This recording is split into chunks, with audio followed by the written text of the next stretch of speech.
Solo Leveling. Kabanata 17. Nang umiling si Jin A, biglang isinulong ni Jin Woo ang isang payong sa kanya. Bakit may payong? Tinanggap ito ni Jin A at sumilip sa kalangitan. Nang madaling araw pa, nanatiling madilim ang kalangitan, ngunit tila mas malinaw at walang ulap. Pero, mukhang hindi naman ulan, though. Kunin mo pa rin. Pero, mabigat naman, alam mo ba? Isama mo na lang kahit ano. Bukod pa rito, folding type payong ito, kaya wala man lang itong timbang. Tigilan mo na ang pagmamalabis, di ba? Slam. Pagkatapos ay isinara ni Jin Woo ang pinto. Chi! Acting na kung ano ang nararamdaman niya. Bahagyang sinipa ni Jin A ang pinto ng ilang beses para ipahayag ang kanyang pagkadismaya, tiniklop ang payong at ipinasok ito sa loob ng bakanting espasyo sa kanyang school bag at tumalikod sa. Umalis ka na. Hang on. Biglang napatigil ang kanyang mga hakbang matapos niyang maalala ang pagkakaiba ng antas ng mata nila ng kanyang kapatid. May kakaiba sa halip na kakaiba. Tiyak na tumaas ang level ng kanyang mata kumpara dati. Patuloy bang lumalaki ang mga lalaki kahit nasa 20s na sila? Iyay, wala namang paraan na magiging totoo. Muling umiling si Jin A at nagmadaling naglakad patungo sa kanyang paaralan. Mag-click. Inilandado ni Jin Woo ang pinto at ipinatawag ang kanyang inventaryo. Imbakan. Imbakan, inventaryo.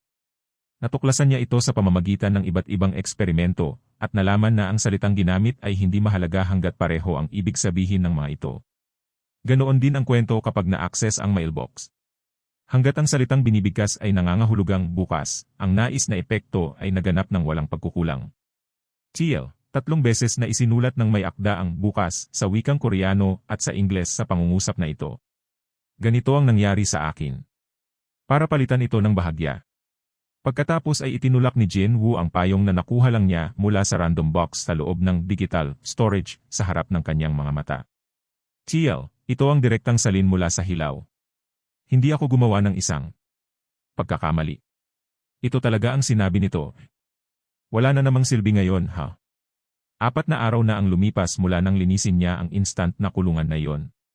Palagi siyang nanatiling umaasa tuwing nakakuha siya upang buksan ang isang random na kahon na nagdarasal para sa isa pang dungeon key upang pop out, ngunit sa kasamaang palad, hindi siya ay maswerte sa ngayon. Ito ay dapat na naging medyo rare item kung ganito kahirap makuha. Yun na nga, pero ngayon. Pumasok si Jin Woo sa kanyang silid at umupo sa gilid ng kanyang kama. May isang bagay na agad niyang naresolba. Stats. Stat A. Lakas, 48. Stamina, 27. Liksi, 27. Katalinuhan, 27. Perception, 27. Magagamit ng mga puntos upang ipamahagi, 12. Siya ay nag-iipon ng mga puntos ng stat na nakuha mula sa mga quests ng nakaraang 4 na araw.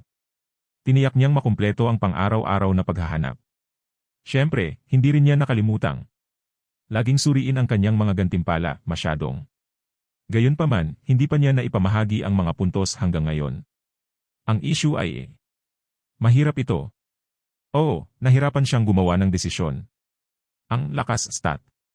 Ito ay isang kahangahangang stat, iyon ay para sa sigurado. Hindi niya ito pinagsisihan, kahit minsan, na-invest ang lahat ng kanyang mga punto sa isang ito pabalik kapag sinimulan niya ang bagay na ito. Liksi. Ito rin ay isang medyo darn magandang stat, masyadong. Laban sa mahinang kaaway, nakatulong lamang ito ng kaunti, ngunit habang ang mga antas ng kanyang mga kalaban ay tumaas sa hinaharap, walang alinlangan na siya ay umaasa sa ito. Stat ng higit pa. Ang bilis ay relatibong bagay, tutal. At saka, stamina and perception. Maganda sana kung mataas ang stamina niya, halata. At ito persepsyon naka-out na maging lubhang kapaki-pakinabang din. Sa wakas, intelligence. Ito ang problemang bata. Hindi pa niya naaalam ang mga gamit ng stat na ito. Ang kanyang antas ay nadagdagan ng medyo maraming, ngunit hindi siya nakaramdam ng anumang mas matalino kaysa dati. Ang kanyang mga alaala ay tila hindi bumuti, ni ang kanyang kakayahan upang makalkula ng mabilis, alinman. Sa tingin ko, kailangang may kaugnayan ito sa magic. Baka itong stat na ito ay isang bagay na hindi niya talaga kailangan sa ngayon. Na nag-iwan ng lakas, tibay, agility at perception. Kahit ganoon, matigas talaga ito. Bagamat ngayon ay may isa na siyang mas kaunting stat na pipiliin, nadidilema pa rin siya dito. Hindi naman siya masyadong confident sa lahat. At least naintindihan niya na napakaganda ng synergy sa pagitan ng lakas at agility. Kahit malaki ang damage na maidudulot niya, walang kabuluhan kung hindi niya matumbok ang kanyang target. Ang flip side, kahit na maaari niyang pindutin ng tumpak sa lahat ng oras, hanggat hindi siya maaaring makitungo sa sapat na pinsala, ito ay magiging isang pag-aksaya ng oras, masyadong. Kaugnay nito, masasabi ng isa na ang lakas at agility ay bumuo ng isang set. Dahil ang aking lakas stat ay napakataas, dapat kong itaas ang agility up upang tumugma dito. Kung nagpasya siyang itaas ang kanyang agility stat, pagkatapos ay kailangan niyang antalahin ang pagtaas ng stamina sa halip. Well, ang synergy sa pagitan ng agility at stamina ay hindi gaanong maganda pagkatapos ng lahat. Ang bagay, kapag si agility ay itinaas, mababawasan ang posibilidad na matamaan ng kaaway. Ngunit sa kabilang banda, ang stamina ay isang stat na nagpapakita lamang ng tunay na halaga nito. Kapag talagang nasira siya ng kalaban. Siyempre, kailangan ko man lang ng bare minimum ng stamina. Ngunit, ang pagtataas ng parehong agility at stamina ng sabay-sabay ay isang medyo hindi mahusay na pamamaraan, hindi bababasa mula sa kanyang pananaw. Matapos ang mahabang deliberasyon, nagpasya siya sa pagkakasunod-sunod ng prioridad. Ang una ay si agility. Ang pangalawa, perception. Sa wakas, ang stamina. Ang kanyang lakas ay sapat na mataas kaya ipagpaliban niya ito sa ngayon. At dahil balak niyang itaas ang kanyang agility, mas inuna ang perception kaysa sa stamina. Matapos magpasya kaya, Jinwoo ginugol 2 punto sa lakas. Tiring. Stat A. Lakas, 50. Stamina, 27. Liksi, 27. Katalinuhan, 27. Perception, 27. Magagamit ng mga puntos upang ipamahagi, 1-0. Well, gusto niyang itaas ang lakas sa pag-ikot at kahit na 50 para sa oras na ito. Ganyan ang ugali ng normal na tao, hindi ba? Pagkatapos, gumastos siya ng 8 puntos sa agility. Stat A. Lakas, 50. Stamina, 27. Liksi, 35. Katalinuhan, 27. Perception, 27. Magagamit ng mga puntos upang ipamahagi, 2. Hindi rin ganoon ka-espesyal ang dahilan niyan. Gusto lang niyang maging 5 ang huling numero. Ito ay malayo mas kanais-nais na makita ang mga numero na nagtatapos sa mga pagtaas ng 5. Lakas 50 at agility 35. Nakikita ang mga ito na nagtatapos sa mga multiple ng 5, bigla siyang nadama sa halip na nalulugod sa kanyang sarili ng walang anumang dahilan. At tungkol sa huling 2 puntos, Jinwoo invested sila sa perception susunod. Sa pamamagitan nito, ang pamamahagi ng mga punto ay dumating sa isang dulo. Stat A. Lakas, 50. Stamina, 27. Liksi, 35. Katalinuhan, 27. Perception, 20. Magagamit ng mga puntos upang ipamahagi, 0. Ang tanging sticking point ay ang katotohanan na hindi niya lubos na maihatid ang perception hanggang sa 30. Wala na akong points na natitira, kaya hindi na matutulungan siguro. Other than that, okay naman ang lahat. Naisip niya na ayos lang na itaas ang stamina at agility sa pamamagitan ng leveling up. So then, siguro yun na.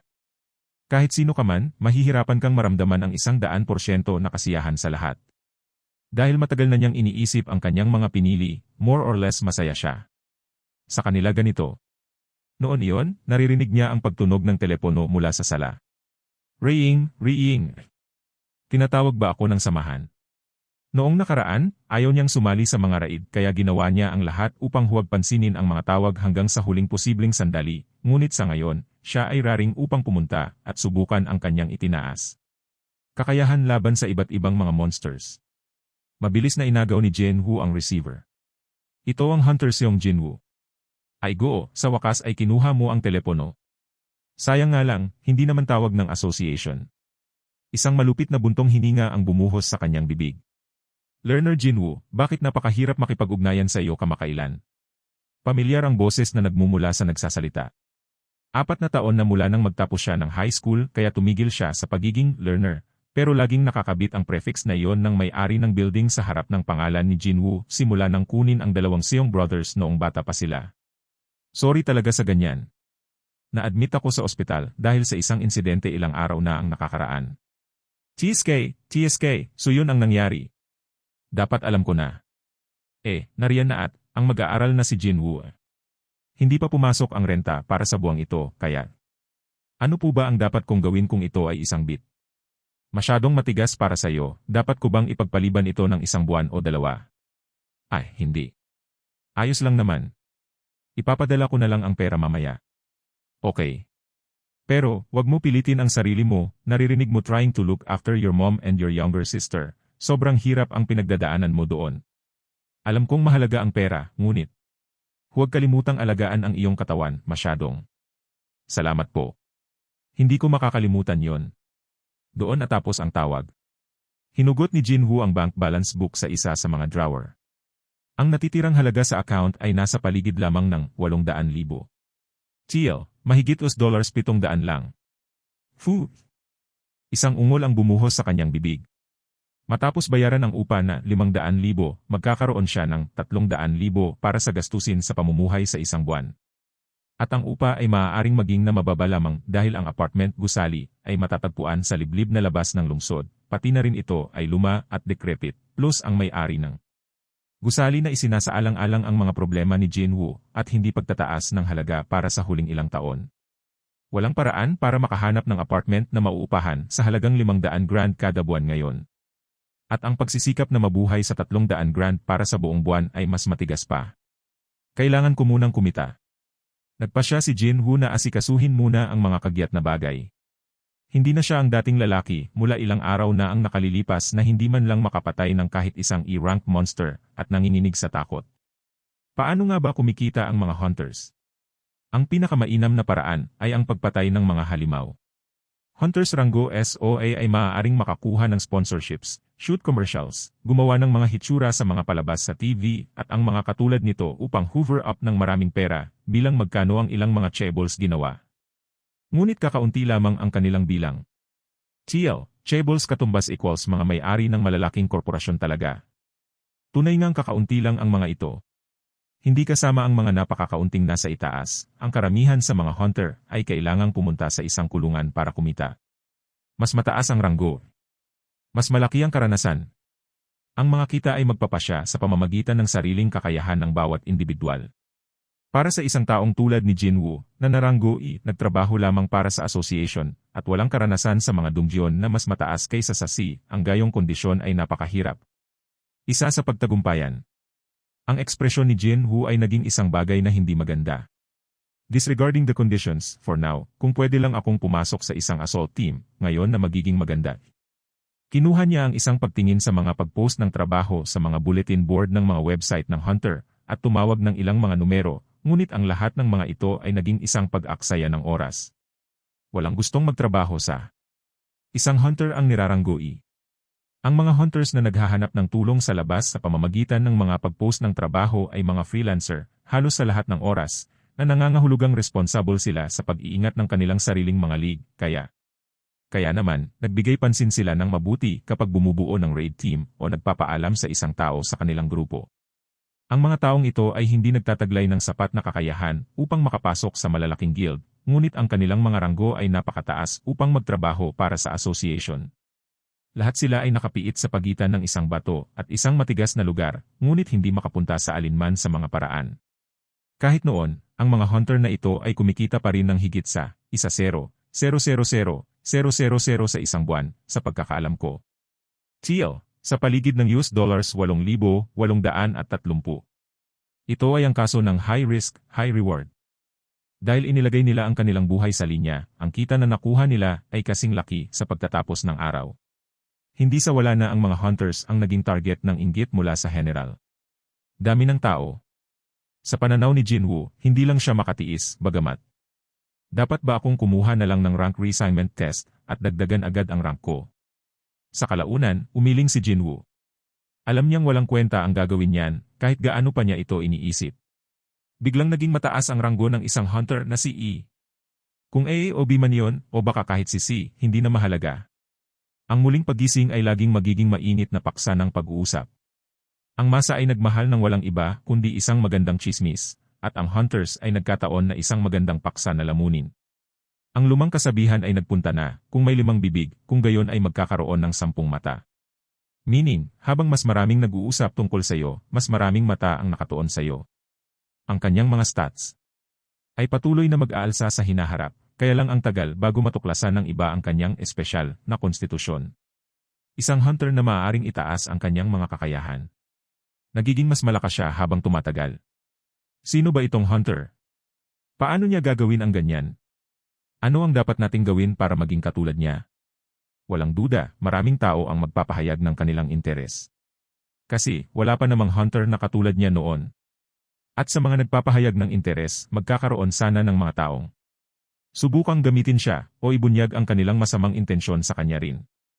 Kung isa lamang sa mga nagtataglay ng hindi kapani-paniwala kapangyarihan pagkatapos. Just imagining it ay nagbigay sa kanya ng chills. Masyado na siyang mahina tulad ng ngayon.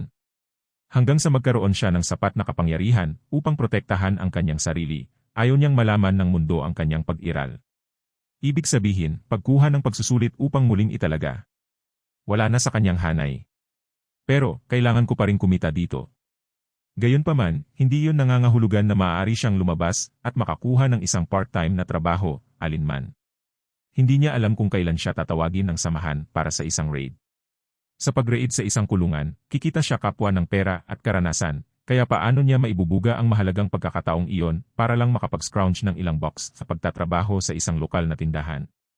Habang seryoso siyang nag-deliberate sa kailangan niyang gawin, may nakita siya sa bulletin board na nakakuha ng kanyang atensyon. Emergency! Naghahanap ng isang solong hunter, anuman ang ranggo. Kailangang dumating kaagad. Agad na namula ang mga mata ni Jinwoo. Ang posting na ito ay sumulpot ng literal 1 segundo ang nakalipas. Nang magmadali siyang mag-check ng contents ng posting, hindi naman ito masyadong malayo sa bahay niya, masyado. Mabilis na kinuha ni Jinwoo ang telepono. Ang kabilang panig ay dapat na nagmamadali rin dahil sinagot niya ang tawag kahit na bago ang unang ringtone. Hello. Sinabi ni Jinwoo ang kanyang mga dahilan kung bakit siya tumawag ng eksakto hanggat maaari at mahinahong naghintay sa sagot. O, ikaw ay isang E-rank.